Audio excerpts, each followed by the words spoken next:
नमस्कार दोस्तों, स्वागत है आपका एक बार फिर से आपके अपने यूट्यूब चैनल पर। दोस्तों, आज की इस वीडियो में हम आपको जन्माष्टमी व्रत की कथा बताएँगे। जन्माष्टमी व्रत कब से मनाया जाता है, क्यों मनाया जाता है, क्या इस व्रत की कथा है? अगर आपने जन्माष्टमी व्रत रखा है, तो आप इस कथा को ज़रूर सुनें और अगर आपने जन्माष्टमी व्रत नहीं भी रखा है, तो कथा को अगर आप सुनते हैं, तो आपको इसका फल मिलता है। शुरू करते हैं आज की इस वीडियो को, लेकिन इससे पहले अगर आप लोग इस चैनल पर नए हैं और चैनल को अभी तक सब्सक्राइब नहीं किया है तो चैनल को सब्सक्राइब करें और अगर आपने चैनल को सब्सक्राइब किया हुआ है तो आपका बहुत बहुत धन्यवाद। आप बेल आइकन को भी प्रेस कर लीजिए ताकि जैसे ही वीडियो अपलोड की जाती है उसकी नोटिफिकेशन आप सभी लोगों को मिल सके। इस चैनल पर आपको सभी व्रत, त्योहार, तीज, पर्व, पौराणिक कथाओं के बारे में जानकारियां मिलती हैं। ओम नमो भगवते वासुदेवाय। भगवान श्री कृष्ण को समर्पित जन्माष्टमी का त्योहार धूमधाम से मनाया जाता है। यह व्रत हर वर्ष भाद्रपद माह के कृष्ण पक्ष की अष्टमी तिथि पर पड़ता है। इस दिन रोहिणी नक्षत्र में भगवान श्री कृष्ण का जन्म हुआ था।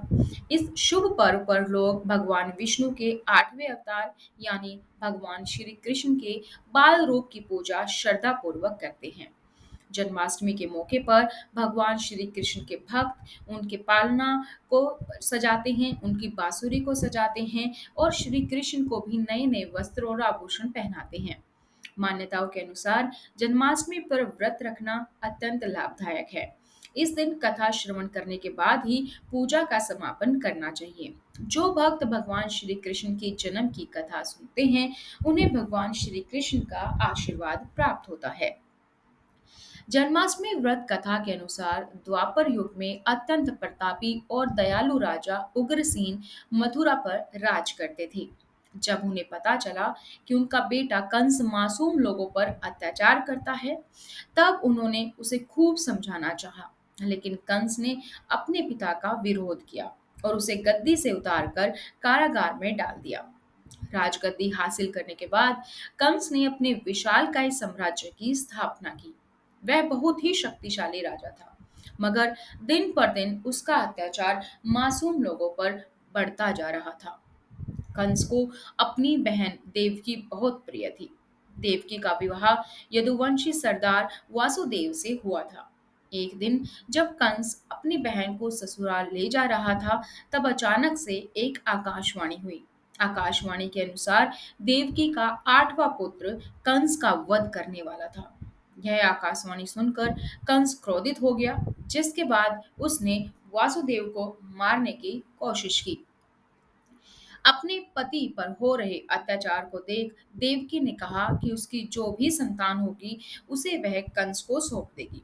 जिसके बाद कंस ने वासुदेव को नहीं मारा, लेकिन अपनी बहन और उसके पति को कारागार में भेज दिया। वासुदेव और देवकी की जब भी संतान होती, तब कंस उसे मार डालता था। देवकी और वासुदेव की यह पीड़ादायक कहानी नंद और यशोदा को पता चली, जिसके बाद जब देवकी का 8वां पुत्र हुआ, तब यशोदा की एक कन्या ने भी जन्म लिया था।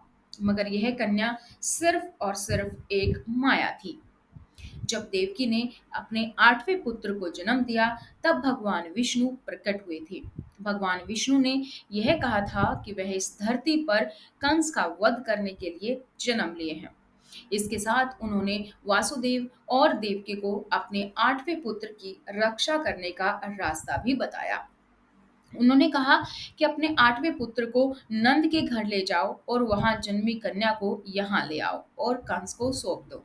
इसके साथ श्री कृष्ण ने अपना आशीर्वाद देते हुए वासुदेव और देवकी से यह कहा कि दरवाजे पर खड़े पहरेदार गहरी नींद में चले जाएंगे।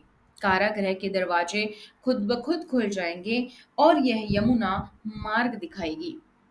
श्री कृष्ण की बात सुनकर वासुदेव ने अपने 8वें पुत्र को उठाया और नंद के पास ले जाकर छोड़ दिया और यशोदा के पास सो रही कन्या को मथुरा ले आए। जब वासुदेव वापस आए तो उन्होंने देखा कि कारागृह के दरवाजे बंद हो गए हैं। इसी बीच कंस को यह पता चल गया था कि देवकी ने अपने 8वें संतान को जन्म दे दिया है। जब वह कारागार गया तो अपने हाथों में कन्या को उठा लिया। वह जैसे ही उस कन्या को जमीन पर पटकने वाला था, वैसे ही कन्या ने उसे यह चेतावनी दी कि उसे मारने वाला वृंदावन में है और उसे अपने पापों की सजा जरूर मिलेगी। नंद और यशोदा ने श्री कृष्ण को पाला और श्री कृष्ण ने कंस का वध किया। जन्माष्टमी के अवसर पर लोग श्री कृष्ण की पूजा करते हैं और धूमधाम से इस त्योहार को मनाते हैं।